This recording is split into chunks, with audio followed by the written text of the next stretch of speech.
السلام علیکم ناظرین، میں ہوں منصور علی خان۔ پروگرام میں آپ کو خوش آمدید کہیں گے۔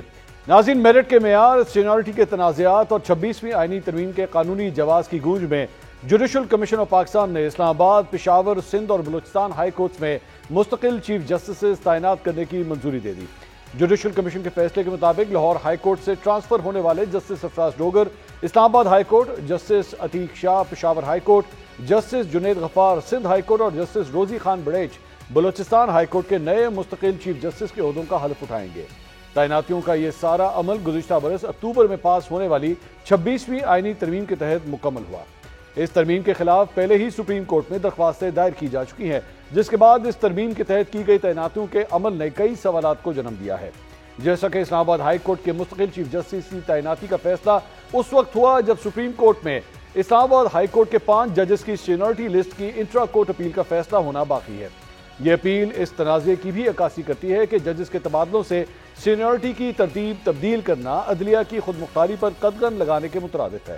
اب اگر سپریم کورٹ اس اپیل کو قبول کرتی ہے تو یہ تقرریاں منسوخ ہو سکتی ہیں اور جوڈیشل کمیشن کے فیصلوں پر سوالیہ نشان اٹھ سکتے ہیں، جس سے نہ صرف موجودہ تعیناتیوں پر اثر پڑے گا بلکہ مستقبل میں ججز کی تقرری کا عمل بھی مزید سخت جانچ پڑتال کی زد میں آئے گا۔ دوسری جانب جوڈیشل کمیشن کے متعدد اراکین کا دعویٰ ہے کہ تقرریاں قابلیت اور تجربے کی بنیاد پر کی گئیں، لیکن مخالفین کی جانب سے اس پر تنقید کی جاتی ہے کہ بعض معاملات میں سینیورٹی کو نظر انداز کیا گیا۔ وکلا اور عدالتی حلقوں میں یہ بحث جاری ہے کہ کیا یہ تقرریاں مکمل طور پر میرٹ پر مبنی تھی یا سیاسی دباؤ نے کردار ادا کیا۔ مثال کے طور پہ پشاور ہائی کورٹ میں چیف جسٹس کی تعیناتی کے لیے سینئر ترین جج کو نظر انداز کر کے دوسرے نمبر پہ آنے والے جسٹس عتیق شاہ کو چیف جسٹس تعینات کیا گیا۔ یہی نہیں، 26ویں آئینی ترمیم جو جوڈیشل کمیشن کی تشکیل نو اور ججز کی تقرری اور کارکردگی کے جائزہ کا اختیار دیتی ہے، سپریم کورٹ میں پہلے ہی چیلنج کی جا چکی ہے، جس پر آج جوڈیشل کمیشن کے رکن جسٹس منصور علی شاہ نے اعتراض بھی اٹھایا کہ پہلے اس ترمیم کا فیصلہ ہونا چاہیے، کیونکہ اس ترمیم کے تحت کیے گئے فیصلوں کی قانونی حیثیت اس وقت تک مشکوک رہے گی جب تک عدالت اس کی آئینی حیثیت پر فیصلہ نہیں کرتی۔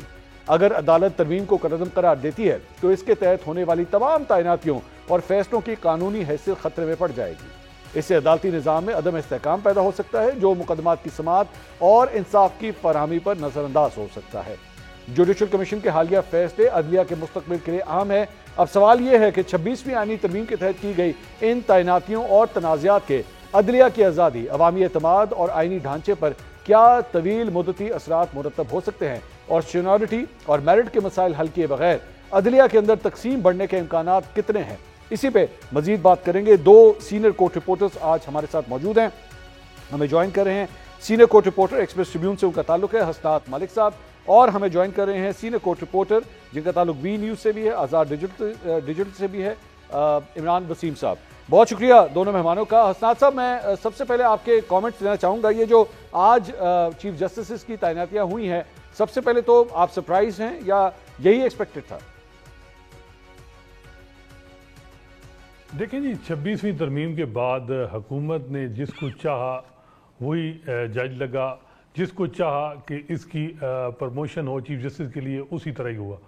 آج ویسے تھوڑا پیپلز پارٹی کو مایوسی ہوئی ہے، جس نامنی کو وہ لانا چاہ رہے تھے بیہائنڈ دا سین انہوں نے بڑی ایفرٹ کی لیکن ان کو بار نے سپورٹ نہیں کی، تو وہ جو سندھ ہائی کورٹ میں، کیونکہ 26ویں ترمیم کے بعد سندھ ہائی کورٹ یا سندھ کی جوڈیشری ہے وہ پیپلز پارٹی کے حوالے کر دی گئی ہے، تو لیکن جو بار ہے ان کے ووٹ نہ ملنے کی وجہ سے ان کو میجارٹی نہیں تھی، تو اسی وجہ سے جو ایکٹنگ چیف جسٹس ہے جنید غفار، ان کو پھر مجبوراً یونینیمسلی کرنا پڑا۔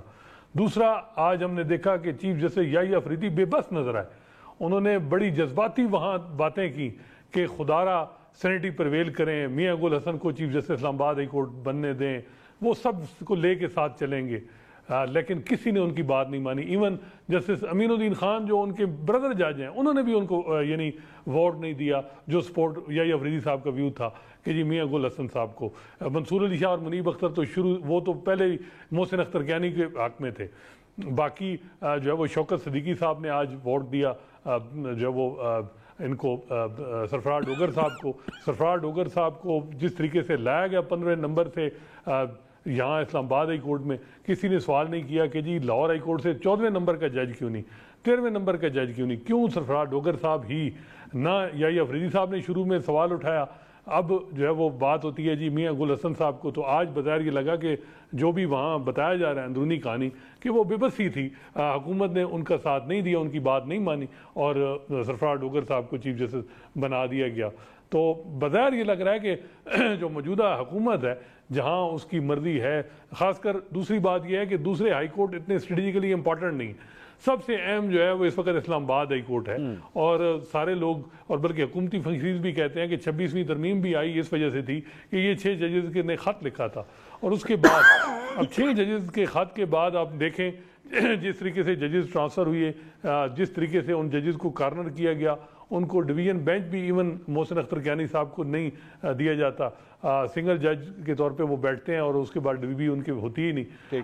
تو میرا خیال ہے کہ حکومت کا جو اوورآل پلان تھا 26ویں ترمیم کے بعد جوڈیشری کو کنٹرول کرنے کا، وہ پورا پلان ویل ایگزیکیوٹ ہوا ہے، اور آج میرا خیال ہے وہ پورا پایا تکمیل پہ ہو گیا کہ اسلام آباد ہائی کورٹ میں پرماننٹ چیف جسٹس جو خواہش تھی حکومت کی وہ آ گئے ہیں، اور مقصد 2 ہیں، ایک یہ ہے کہ پی ٹی آئی کو ماضی میں جو ریلیف مل رہے تھے وہ نہ ملے، دوسرا یہ ہے کہ جو 5 ججز جنہوں نے خط لکھا تھا ان کو ٹائٹ کیا جائے، اور وہ دونوں چیزیں جو ہیں بظاہر یہ لگ رہا ہے کہ 4 مہینے سے ہم دیکھ رہے ہیں کہ دونوں مقاصد اچیو ہو رہے ہیں اور مزید وہ ہوں گے۔ عمران نصیب صاحب، یہ حسنات صاحب کی گفتگو بھی آپ نے سنی، عام طور پہ جب ایک نئی تعیناتی ہوتی ہے تو پوری دنیا کے اندر یہ کانسیپٹ ہے کہ اگر کوئی بحران ہوتا ہے اس بحران کو ختم کرنے کے لیے جو ہے وہ تعیناتیاں کی جاتی ہیں، لیکن جس قسم کی فارمیشن بن رہی ہے اس سے تو آپ کو نہیں لگتا سگنلز مل رہے ہیں جیسے ایک نیا بحران جنم لینے لگا ہے؟ بہت بہت شکریہ منصور بھائی۔ سب سے پہلے تو میں بات کروں گا کہ 26ویں ترمیم کی یہاں پہ بات ہو رہی ہے، اور سینیورٹی کو نظر انداز کرنے کی بات ہو رہی ہے، میرٹ کو نظر انداز کرنے کی بات ہو رہی ہے۔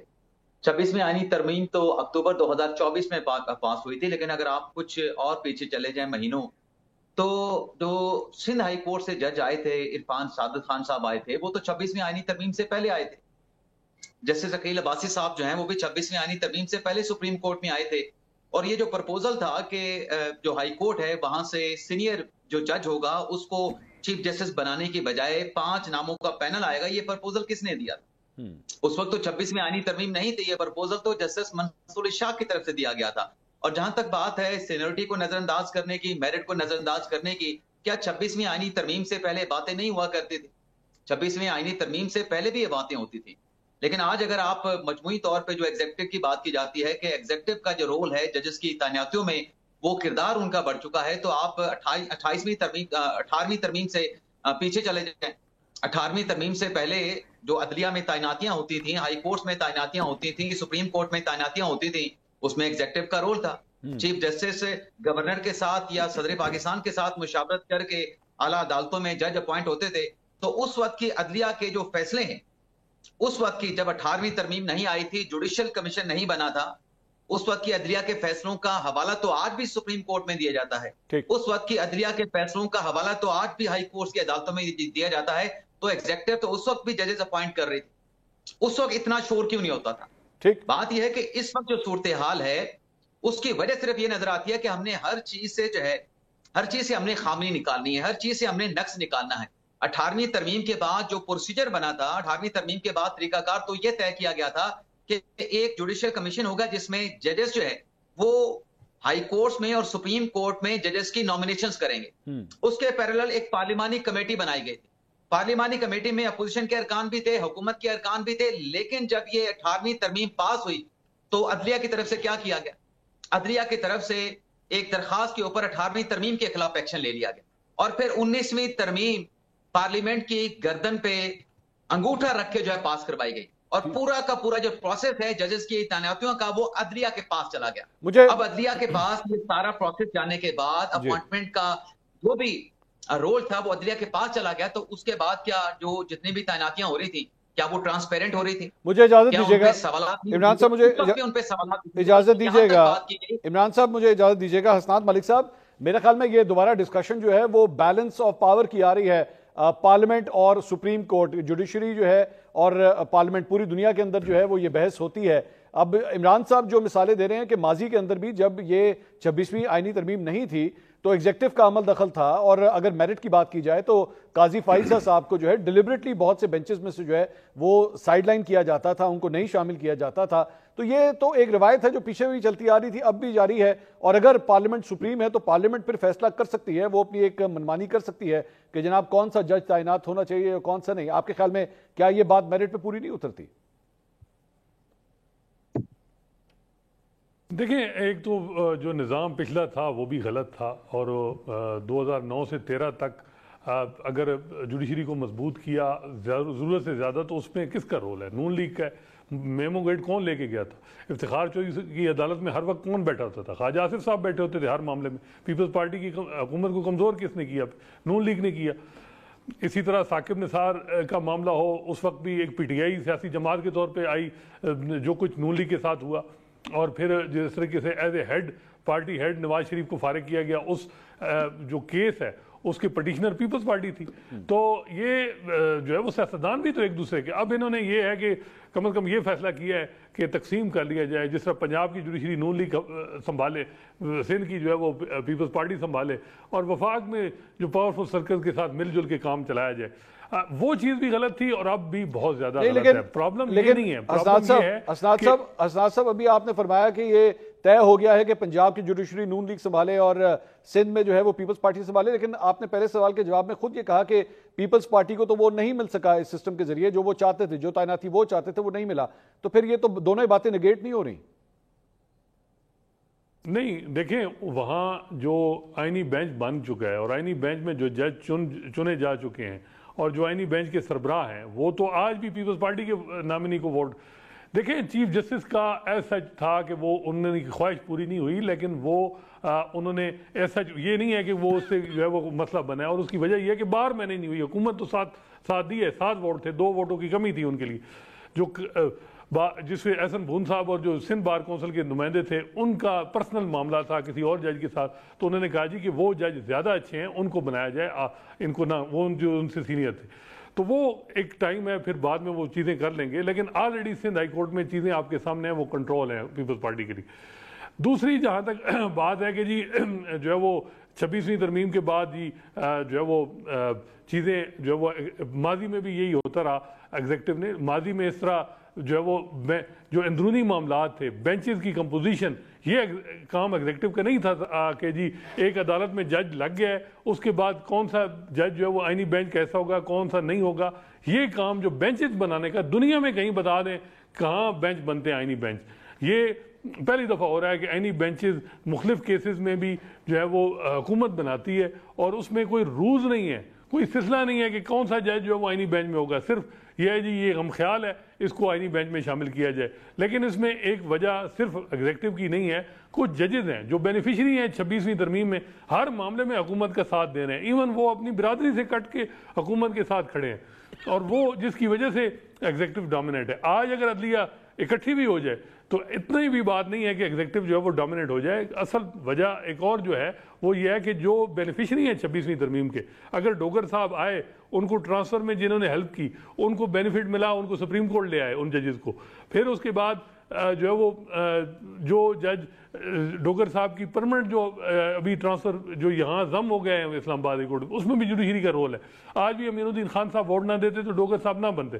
تو یہ وہ جج ہیں جو ایگزیکٹو کے نامنیز کو سپورٹ کر رہے ہیں، کیونکہ یہ ان کے خود بینیفٹ اس کے ساتھ 26ویں ترمیم کے ساتھ جڑے ہیں.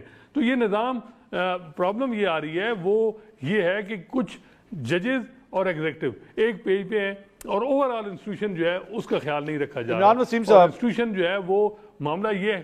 عمران وسیم صاحب، یہ جو سیاسی اس کے اوپر پریشرائزنگ ہے یا سایہ ہے یا انفلوئنس ہے، اس کے جواب میں آپ کیا کہیں گے؟ ایک بات. اور دوسری بات یہ، اس سارے معاملے کے اندر مختلف جو کورٹ رپورٹرز ہیں ان کی جانب سے یہ رائے پائی جاتی تھی کہ جسٹس شوکت عزیز صدیقی صاحب، ان کا ووٹ جو ہے وہ بڑا میٹر کرتا تھا، اور تمام لوگ یہ دیکھ رہے تھے کہ کیا وہ سٹیٹس کو کے خلاف جاتے ہیں یا نہیں جاتے. لیکن آج انہوں نے بھی جو ہے وہ حکومتی بینچز کا ہی ساتھ دیا، حکومتی سائڈ کا ہی انہوں نے ساتھ دیا. اس پہ بھی ذرا کامنٹ کیجئے گا. دیکھیں منصور بھائی، یہ 26ویں آئینی ترمیم کو پاس ہوئے تو ابھی 1 سال بھی نہیں ہوا. 18ویں ترمیم کے تحت جو سپریم کورٹ میں نظام چلا ججز کی اپوائنٹمنٹس کا، جوڈیشل کمیشن کا، وہ 2010 سے لے کے 2024 تک چلتا رہا. اس نظام میں کیا خامیاں تھیں، اس نظام نے اپنے دائرے سے، اپنے دائرہ اختیار سے بڑھ کے کہاں تک گئے کہ آپ اندازہ اس سے کر لیں کہ ایک پاناما کے اسکینڈل میں بیٹوں کی آف شور کمپنیوں پہ ایک وزیر اعظم کو گھر بھیج دیا گیا. اور اسی طرح کا ایک اور مقدمہ تھا جس میں 2018 میں ایک اور شخص جو ہے وزیر اعظم بنے، اس کی بھی آف شور کمپنی نکلی تھی. اسی عدلیہ نے اس کو ایکوٹ کر دیا تھا، بلکہ صادق اور امین کا لقب بھی ان کے ساتھ لگا دیا تھا. تو یہ 26ویں ترمیم سے پہلے کی عدلیہ تھی. آج اگر جسٹس ڈوگر کی بات کی جاتی ہے، آج اگر جو 3 ہائی کورٹس میں مستقل چیف جسٹس لگے ہیں، یہ 26ویں آئینی ترمیم کے بعد اپوائنٹ نہیں ہوئے تھے. یہ 26ویں آئینی ترمیم کے پہلے کے اپوائنٹی اور عدلیہ میں ججز موجود تھے. جوڈیشل کمیشن میں جو سپریم کورٹ کے ججز ہیں، یا فریدی صاحب ہیں، جسٹس منصور علی شاہ صاحب ہیں، جسٹس منیب اختر صاحب ہیں، جسٹس جمال خان مندوخیل ہیں، جسٹس امین الدین خان صاحب ہیں، یہ 26ویں آئینی ترمیم کے بعد نہیں لگے. یہ 26ویں آئینی ترمیم سے پہلے ہی اعلیٰ عدالتوں میں بطور جج، پہلے ہائی کورٹ میں، اب سپریم کورٹ میں اپنی ذمہ داریاں سر انجام دے رہے ہیں. اگر 26ویں آئینی ترمیم اتنی ہی بری ہے تو یہ ججز بیٹھ کے 26ویں ترمیم کا مقدمہ سن لیں، اور جو بھی آئینی حیثیت ہے 26ویں آئینی یہ تو ترمیم عمران صاحب یہ تو اعتراض عمران صاحب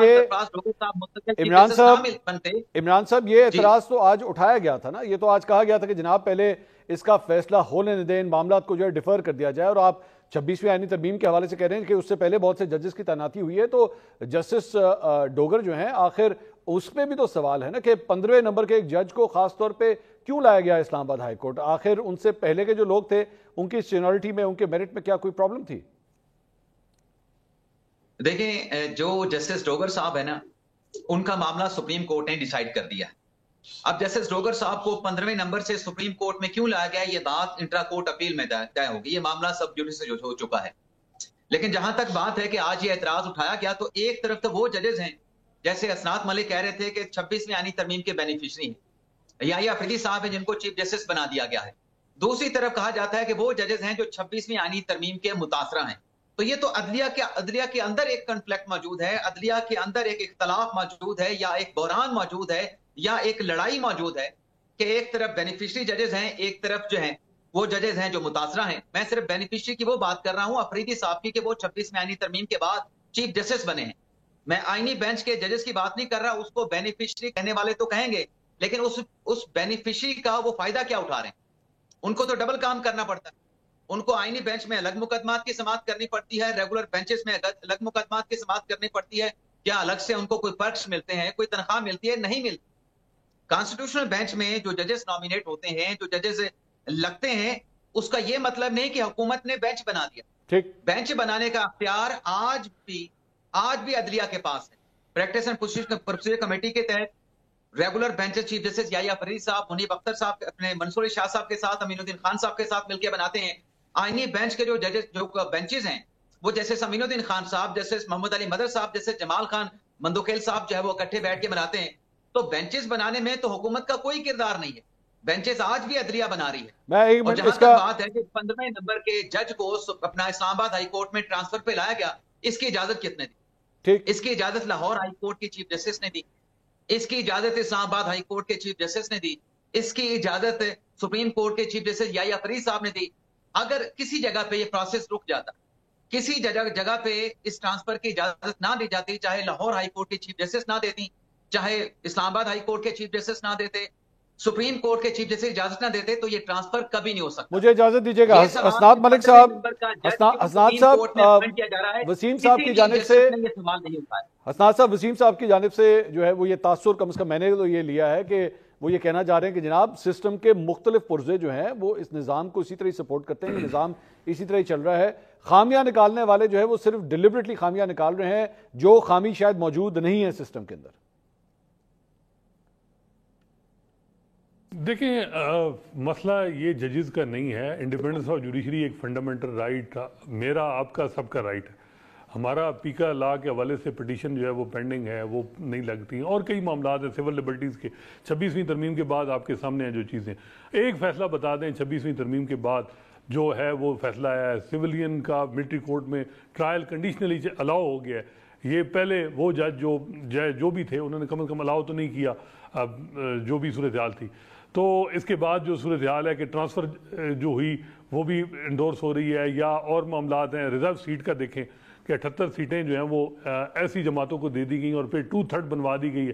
اب کہیں گے یہ جج کہ ہم آئین کو فالو کریں گے، جی آئین کو امینڈ کرنے کے لیے آپ نے 23 سیٹیں جو چاہیے تھیں وہ آپ نے دلوا دی ہیں، اب ٹیکس وہ چینج کر دیں گے اور آپ کہیں گے جی ہم جو ہم آئین کو پابند ہیں، جی آئین میں جو لکھا ہے، میرا خیال ہے آئین کا ایک ڈھانچہ بھی ہے، سیلینٹ فیچر بھی ہے، اس میں جمہوریت بھی ہے، اس میں پارلیمانی نظام بھی ہے، یہ سارے آئین کو پروٹیکٹ پرزرو کرنا یہ ججز کا کام ہے، اور ان کا اوتھ کا تقاضا یہ ہے کہ کہنا کہ جی ہمارا جی جو آئین میں جو چیز ٹیکس ہے ہم اس کو کرتے ہیں، لیکن ٹیکسٹ اگر آئین کے ڈھانچے کو بگاڑ رہا ہے تو اس کو سٹرائک ڈاؤن کرنا بھی پاکستان کی جورسپروڈنس ہے کہ ہم کانسٹیٹیوشن امینڈمنٹ کی سٹرائک ڈاؤن کر سکتے ہیں، لیکن کیا وجہ ہے یہ نہیں؟ اگر آپ اتنا ہی پارلیمنٹ کو اختیار دے رہے ہیں، کل اگر پارلیمنٹ کہتی ہے کہ جی چھوڑیں ججز کو، ہم شہباز شریف صاحب کو ہی چیف جسٹس پاکستان بنا دیتے ہیں، تو ٹیکس میں تو وہ ڈال دے گی پارلیمنٹ، تو کیا پھر مان لے گی یہ جج؟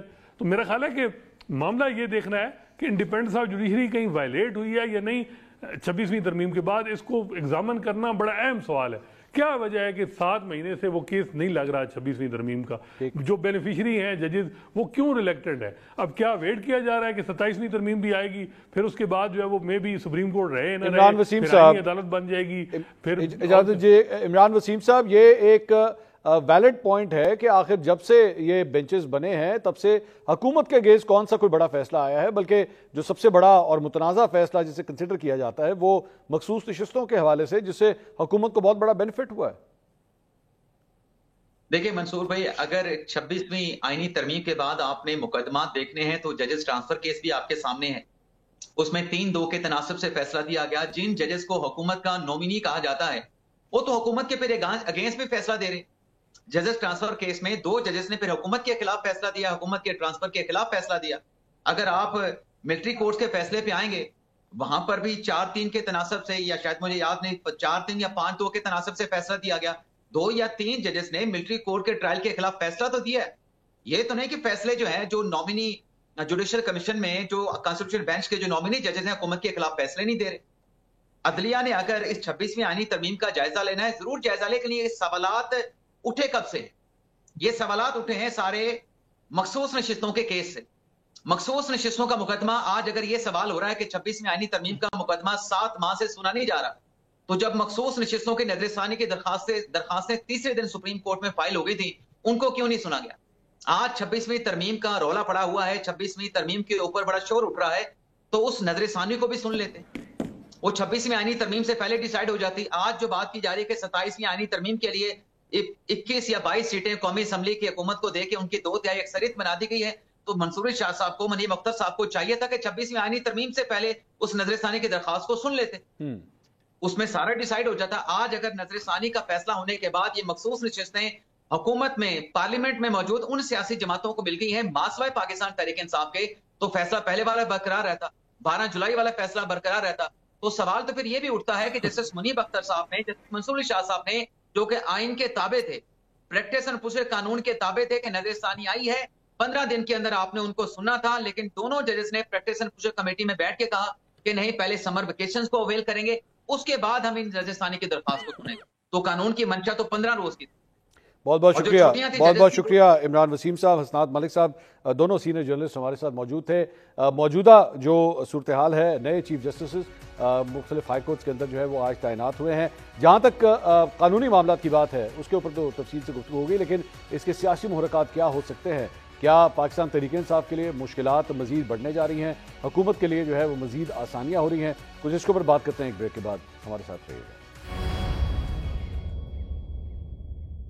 ناظرین welcome back after the break. Break سے پہلے قانونی معاملات کے حوالے سے، عدلیہ کے معاملات کے حوالے سے بات ہو رہی تھی، لیکن اس کے سیاسی اثر و رسوخ بھی ہو سکتے ہیں، تو کچھ سیاست کے معاملے کے اوپر ہی اب ذرا بات چیت کرتے ہیں۔ آج پاکستان تحریک انصاف کی جانب سے 2 مختلف سگنلز آئے ہیں۔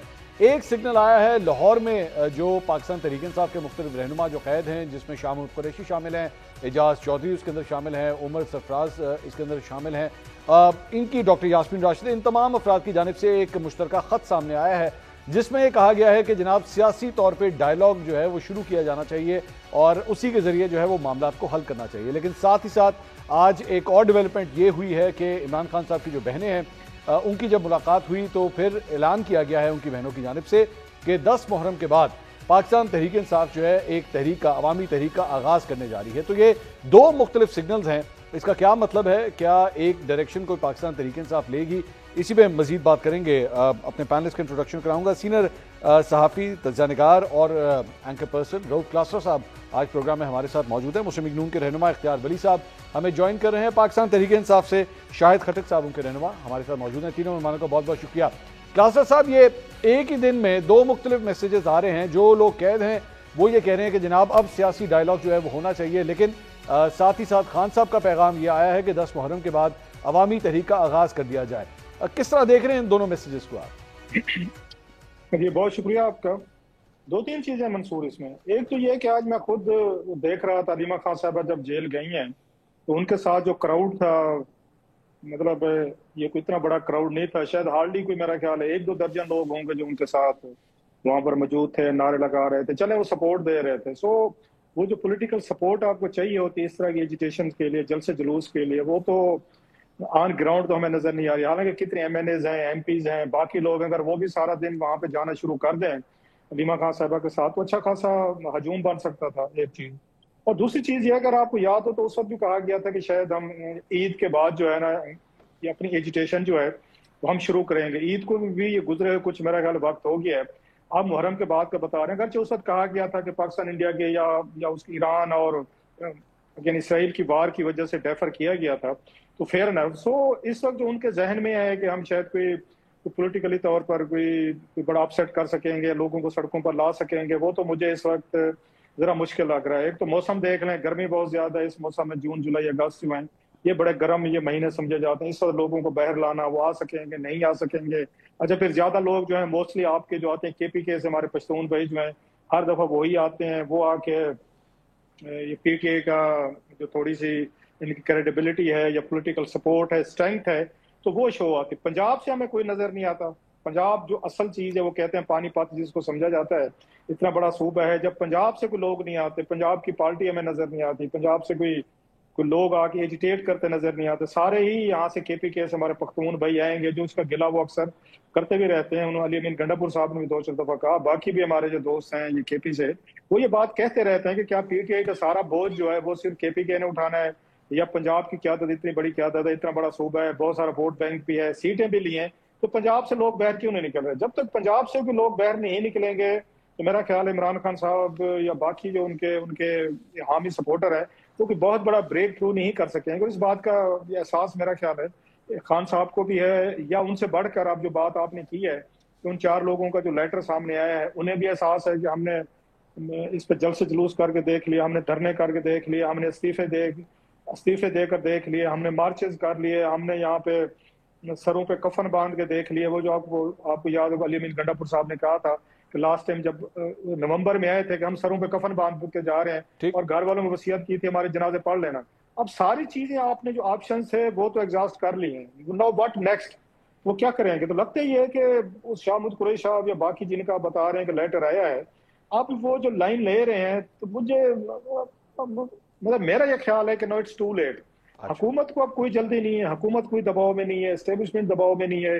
اب اگر مذاکرات ہوں گے بھی صحیح، وہ خان صاحب کریں یا شاہ محمود قریشی صاحب کریں، وہ کہ پوزیشن آف اسٹرینتھ سے نہیں ہوں گے، پوزیشن آف ویکنس سے ہوں گے، جس کا کوئی پی ٹی آئی کو اتنا بڑا فائدہ ہونے والا نہیں ہے. اور مجھے ایک اور لگتا ہے لاسٹلی کہ اس طرح کے لیٹر آنے سے شاہ محمود قریشی صاحب جن کے بارے میں بڑے عرصے سے باتیں ہوتے تھے، شک شکوک چلتے رہتے تھے کہ شاید وہ اسٹیبلشمنٹ کے ساتھ مل جائیں گے، یا شاید نورا کشتی ہے ان کو جیل میں رکھا ہوا ہے کسی دن ان کو آگے لائیں گے، محنت عمران خان کی کوشش کریں گے. تو میرا خیال ہے شاہ محمود قریشی صاحب پہ زیادہ تنقید ہے کہ شاید پی ٹی آئی کی جو سوشل میڈیا ہے، ٹرولنگ ہے، وہ اس کا رخ جو ہے ان 4 لوگوں کی طرف جائے گا. ہم آنے والے دنوں میں دیکھتے ہیں کہ پی ٹی آئی کے جو اپنا کراؤڈ ہے وہ اس آفر کو پیشکش کو کیسے دیکھتے ہیں. شاہد خٹک صاحب، یہ 2 مختلف سگنلز آنا، اور جس طرح کلاسرا صاحب بھی ابھی ذکر کر رہے تھے کہ اگر ماضی کی آپ کی اٹیمپٹس دیکھی جائیں تو وہ تو کامیاب نہیں ہوئی ہیں، اور اس وقت خاص طور پہ جب ایز وی اسپیک تو علی امین گنڈا پور صاحب کے اوپر تو آپ کی اپنی پارٹی کے اندر سے بہت زیادہ پریشر ہے، خاص طور پہ کے پی میں بجٹ پاس کرنے کے بعد جو کچھ ہوا ہے بڑی تنقید کی جا رہی ہے ان کے اوپر. تو اب اگر ایک عوامی تحریک کا آغاز کیا جاتا ہے تو کون لیڈ کرے گا اسے؟ کیا اس مرتبہ بھی علی امین گنڈا پور صاحب کے کو ہی یہ ذمہ داری دی جائے گی؟ بسم اللہ الرحمن الرحیم. پہلی بات یہ منصور بھائی کہ آپ نے کہا کہ جی جو ہمارے احتجاج ہوئے تو وہ کوئی کامیابی نہیں حاصل کر سکے. دیکھیے 2 دفعہ عمران خان صاحب نے ہمیں اسلام آباد آنے کا کہا, دونوں دفعہ ہم ڈی چوک تک پہنچے, ہم نے اپنے اہداف حاصل کیے, ہم نے اپنا پروٹیسٹ جو ہے وہ ہم نے ریکارڈ کرایا. لیکن آپ نے دیکھا کہ ڈی چوک میں جس طریقے سے ہمارے لوگوں کے اوپر گولیاں چلائی گئی, ہمارے کارکنان کو زخمی کیا گیا, ہمارے 12-13 ہزار کارکنان جو تھے ان کو پابند سلاسل کیا گیا, ان کو گرفتار کیا گیا. تو آپ یہ نہیں کہہ سکتے کہ ہمارا جو احتجاج ہے نہ وہ ہم کر سکتے یا ہمارا احتجاج جو تھے ناکام تھے. نمبر 2 میں رؤوف بھائی کی اطلاع کے لیے یہ بتا دیتا ہوں کہ دیکھیں تحریک انصاف احتجاجوں اور دھرنوں کی اور جلسوں کی چیمپئن ہے. آپ دیکھیں گے عمران خان صاحب جو ہی کال دیں گے, خواہ وہ گرمی ہو خواہ وہ سردی ہو, آپ دیکھیں گے کہ انشاءاللہ پاکستانی قوم جو ہے وہ آپ کو روڈوں کے اوپر نظر آئے گی اور وہ بہت بڑی تعداد میں ہوگی. رہی بات پنجاب کی, دیکھیں پنجاب کے ہمارے کارکنان انہوں نے ہمیشہ ہر جلسے جلوس میں ہمارے ساتھ پارٹیسپیٹ بھی کیا ہے, وہ لوگ آئے بھی ہیں, بڑے تعداد میں آئے ہیں. لیکن آپ ان باتوں کا بھی ذکر کریں کہ جس طریقے سے وہ روڈ بلاک کرتے ہیں, موٹر کے اوپر وے کے اوپر کنٹینر رکھتے ہیں, پنجاب پولیس کو کھڑا کرتے ہیں, وہاں پہ لوگوں کے گھروں کے اوپر چاپے ڈالتے ہیں, جس طریقے سے چادر اور چار دیوالوں کی پامالی کی جاتی ہے, اور جس طریقے سے وہاں پہ ہماری مقامی قیادت کے ساتھ ہوتا ہے, تو اگر یہ کسی بھی پولیٹیکل جماعت کے ساتھ ہو تو پنجاب میں نکلنا جو ہے وہ مشکل ہوتا ہے.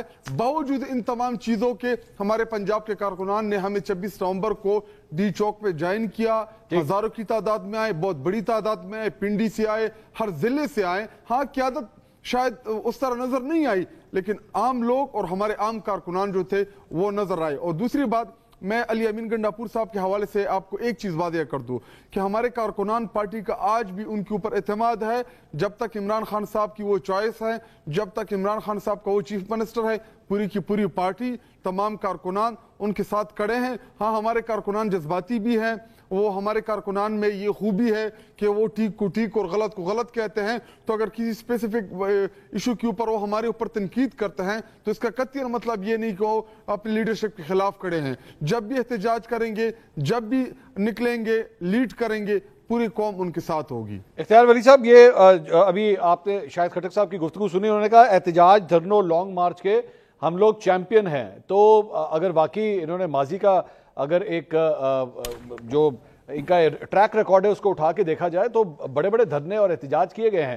تو اس وقت جو شاہ محمود قریشی صاحب اور دیگر رہنماؤں کی جانب سے جو آفر آئی ہے, بہتر نہیں ہے کہ حکومت اسی کو جو ہے وہ غنیمت جانے اور انگیج کرے, پاکستان تحریک انصاف کے ساتھ ڈائیلاگ کرے, مسائل کو کسی طرح حل کیا جائے؟ بسم اللہ الرحمن الرحیم. بہت شکریہ منصور بھائی. بالکل ڈیفینیٹلی ہم تو چاہتے یہ ہیں کہ ڈائیلاگ ہو. ڈائیلاگ کے یہ وزیر اعظم صاحب نے جو ابھی ان کو آفر کیا, this is not for the first time. یہ اس حکومت کو بنے ہوئے یہ تقریباً 6ٹھی بار وزیر اعظم صاحب نے خود ان کو آفر کی ہے, فلور آف دا ہاؤس کی ہے. وہ تو جا کے ان کو مل بھی آتے ہیں, ہاتھ بھی ملا لیتے ہیں. حالانکہ میرے خیال میں تحریک انصاف میں ایسی کوئی چیز ان کی اس میں نہیں ہے کہ ان کی روایات میں کہ اپنے مخالفین سے ہاتھ ملایا جائے یا رابطہ رکھا جائے. یہ تو ہم ہیں اور ہماری قیادت کا یہ شیوا رہا ہے کہ ہم نے کبھی یہ رابطے ہم توڑنے نہیں دیتے ہیں. ان کو بھی فائدہ لینا چاہیے, ہمیں بھی چاہیے. ہاں ڈائیلاگ ہے تو یہ جس سے چاہتے ہیں اس سے ہوں گے, لیکن شروعات تو ہو کوئی بہتری کی طرف. دیکھیں یہ کہتے ہیں ہم چیمپئن ہیں, یس بالکل ہم مانتے ہیں جس کام کے آپ چیمپئن ہیں بس آپ اسی کے ہی چیمپئن ہیں. حالانکہ آپ کو چیمپئن کسی اور چیز کا ہونا چاہیے تھا. شاید آپ 90 دن کا پروگرام دے کر گئے تھے اس پہ عمل درآمد ہوتا تو کتنا زیادہ اچھا ہوتا. وہ بہت اچھا ہوتا کہ بلڈوزر پھرتے ان گورنر ہاؤسز پر, سائیکل پر جاتے آپ کے وزیر اعظم بیٹھ کر, کوئی مدینہ کی ریاست بنتی, کوئی نیا پاکستان, کوئی ڈبل سٹینڈرڈ آف جسٹس ختم ہوتا, کوئی ایسی چیز. Nothing happen like that. لیکن آپ اسی کے چیمپئن ہیں, مانتے ہیں کہ یہ اس میں آپ نے اپنا وہ کیا ہے. لیکن شاید آپ کو ہسٹری کا نہیں پتا کہ جب تحریکیں چلتی ہیں اور مارشل لاء ہوتی ہے تو تحریک جب چلی تھی نا, اس پہ رونے دھونے کی ضرورت نہیں ہے کہ ہمارے بندے اریسٹ ہو گئے, یہ ہو گئے, وہ ہو گئے. مجھے یاد ہے آپ منصور بھائی, یہ پتہ نہیں اس وقت شاہد صاحب سیاست میں میرے خیال میں نہیں تھے, جب کلثوم نواز نے تحریک چلائی تھی اور ان کی گاڑی کو رسی میں باندھ کے مشرف کی دور امریت میں سے اوپر اٹھا کے کرین میں لٹکا دیا تھا. ہم تو ایسے دور سے گزرے ہیں, ہم ایسے دور سے گزرے ہیں کہ ہمارے ناخن نکالے گئے ہیں. ہم نے تو ایسی اذیتیں برداشت کی ہیں.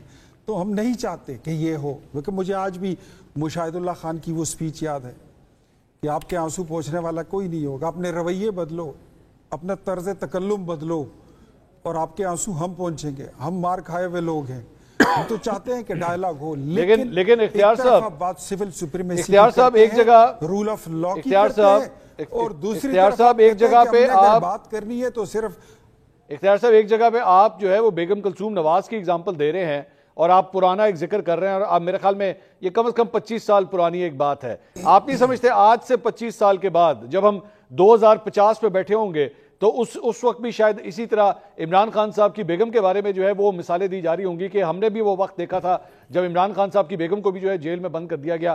تو پھر آپ لوگوں نے سارے رویے سے سیکھا کیا؟ پھر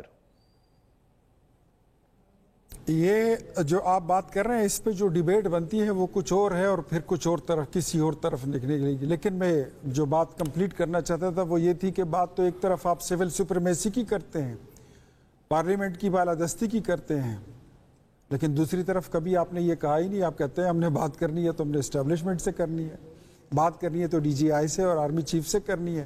تو یہ ڈبل سٹینڈرڈ ہے میرے خیال میں. سب سے پہلے یہ جو آج جو حالات ہیں آپ دیکھ لیں کہ اس میں میں آپ کو بالکل نہیں, میں ان کو بالکل کچھ نہیں کہتا کہ آپ کتنے ذمہ دار ہیں. آپ خود ہی حساب کر لیں کہ آپ کتنے ذمہ دار ہیں آج کے حالات کے. آج جو ملک پولیٹیکلی, اکنامکلی, ڈیموکریٹکلی جہاں جہاں کڑا ہے آپ اس پہ ذرا نظر ڈالیں. اس میں آپ کی کنٹریبیوشن کیا ہے؟ ٹی وی پہ بیٹھ کے تھوڑی دیر کے لیے تو آپ کاسمیٹک گلاس اوور بھی کر لیتے ہیں, جھوٹ بھی بول لیں گے, لیکن جب بندہ اکیلے میں ہوتا ہے, سوچتا ہے, تو اس کو اندازہ تو ہوتا ہے کہ ہم نے اس ڈیموکریسی کے ساتھ کیا کیا ہے. یہ آج جو ملک جن اس میں عذاب میں گرفتار ہے, جن مشکلات سے گزر رہا ہے, اس میں آپ کی کنٹریبیوشن کیا ہے؟ تو میرے خیال میں بات وہاں پہ آ جانی چاہیے کہ لمحے پہ بات کریں جس لمحے میں ہم بیٹھے ہیں. ٹھیک ہے, اب ضرورت اس بات کی ہے کہ پولیٹیکل ڈائلاگ ہو, کہیں سے شروع ہو جائے, کہیں سے بھی, چاہے وہ بیرسٹر گوہر کرتے ہیں, کوئی بھی کرے, شاہد صاحب کرے, کوئی بھی کرے, لیکن گفتگو کا آغاز ہو جہاں ضرورت ہوگی وہاں پہ اور لوگوں کو بھی شامل کیا جا سکتا ہے. رؤف کلاسٹر صاحب, یہ رؤف کلاسٹر صاحب اس سارے معاملے کے اندر پاکستان کی بہتری کے لیے مجھے اجازت دیجیے گا سر. رؤف کلاسٹر صاحب اس سارے معاملے کا کمنگ بیک ٹو دا جو کال جو دی گئی ہے, اب ماضی کی چونکہ اگر ایگزامپلس کی جس طرح آپ نے بھی پہلے بات کی تھی, ماضی کے اندر علی امین گنڈا پور صاحب اور بشرا بی بی صاحبہ انہوں نے اس احتجاج کو لیڈ کیا, لیکن آبویسلی شاہد صاحب کا کہنا ہے کہ جی ہمارا ہدف جو تھا وہ تھا اسلام آباد تک پہنچنا, ہم نے وہ اچیو کیا. میرا خیال میں ہدف تو یہ ہونا چاہیے تھا کہ عمران خان صاحب کی رہائی ان کا ہدف تھا, جو کہ نہیں ہو سکا. لیکن آپ کے نظر میں کیا اگر علیمہ خان صاحبہ اگر اس تحریک کو لیڈ کرتی ہیں, اس احتجاج کو لیڈ کرتی ہیں, کوئی لانگ مارچ یا کوئی بھی جلسہ جلوس اسے لیڈ کرنا شروع کرتی ہیں, آپ سمجھتے ہیں کہ اس سے کوئی فرق پڑے گا؟ یہ بڑا اہم سوال ہے, اور شاہد بھائی نے بڑی اچھی باتیں کی ہیں, میں ان کی کافی باتوں سے ایگری کرتا ہوں کہ جتنا مطلب ہے ایک پولیٹیکل ورکر کی اتنی ہی ایک ہوتی ہے, کوئی گھر سے کوئی خدا نخواستہ گولیاں کھانے, کوئی آنسو گیس کھانے, جیلوں میں جانے, ان چیزوں کے لیے تو نہیں آتا. اور اس کے تو ذہن میں یہ ہوتا ہے کہ پولیٹیکل ڈیمونسٹریشن کرنا, ایجیٹیشن کرنا ہمارا ڈیموکریٹک رائٹ ہے. لیکن کیا کریں, جیسے آپ بھی کہہ رہے تھے اور انہوں نے بھی کہا, اختیار ولی صاحب نے بھی کچھ چیزیں بتائیں کہ پاکستان کی ہسٹری ایسے ہی ہے, یہی پیکیج ہے کہ جو بھی حکومت آتی ہے اپنی اپوزیشن کو اسی طرح روکنے کی کوشش کرتی ہے. یہ کنٹینرز کے ذریعے, گولی کے ذریعے, آنسو گیس کے ذریعے, ڈیٹینشن کے ذریعے, سڑکیں کھود دیں گے, خندقیں کھود دیں گے, اس طرح کی ساری چیزیں ہم نے دیکھی ہوئی ہیں کہ یہ پولیٹیکل بیلنس جو ہے نا وہ ہوتا ہے. پولیٹیکل ورکر بھی بعض دفعہ کرتے ہیں, اسپیشلی جب معذرت کے ساتھ شاہد بھائی نے بڑی اچھی باتیں کی ہیں, لیکن ہمیں سڈال دس جب وزیر اعلیٰ کے پی کے یہ کہہ کر آئے گا کہ میں نے گھر والوں کو وصیت کر دیا ہے کہ میرا جنازہ پڑھ لینا, یا پی ٹی اے والے یہ کہیں گے کہ ہم جو سروں پہ اپنے کفن باندھ کے جا رہے ہیں, یا بہت سارے لوگ جو سب تو نہیں ہوں گے, اسلحہ لے کر آئیں گے اور پورے اسلام آباد پہ چڑھائی کریں گے اور بتا کے جائیں گے کہ جناب ہم اس کو جیل سے خان صاحب کو چھڑوائیں گے اور پورے اسلام آباد کا قبضہ بھی لیں گے اور ہم اس کے بغیر جائیں گے نہیں, جو بشرا صاحبہ نے بھی کہا تھا, جس وجہ سے وہ ناراض بھی ہو گئی علی امین گنڈا پور صاحب سے کہ بغیر عمران خان صاحب کو نکالے کیسے گئے. تو کوئی بھی حکومت ہوتی, مطلب شاہد صاحب جو ہیں, شاہد کھٹک صاحب اگر وزیر داخلہ ہوتے, اللہ انہیں ایک دن بنایا انشاءاللہ, تو یہ کیسے ہینڈل کرتے, کیسے ڈیل کرتے, کوئی ایسا کراؤڈ لے کر پیپلز پارٹی آ رہی ہے یا اس میں نواز شریف صاحب کی پارٹی آ رہی ہے یا جے یو آئی آ رہی ہے, یہی نعرے مارتے ہوئے, یہ سروں پہ کفن باندھ کے, وہی گنے اٹھا کے, وہی سارے ایک وائلنٹ اس میں موڈ میں, اور وزیر اعلیٰ یہ کہتا ہوا ہے کے پی کے کا یا پنجاب کا کسی کا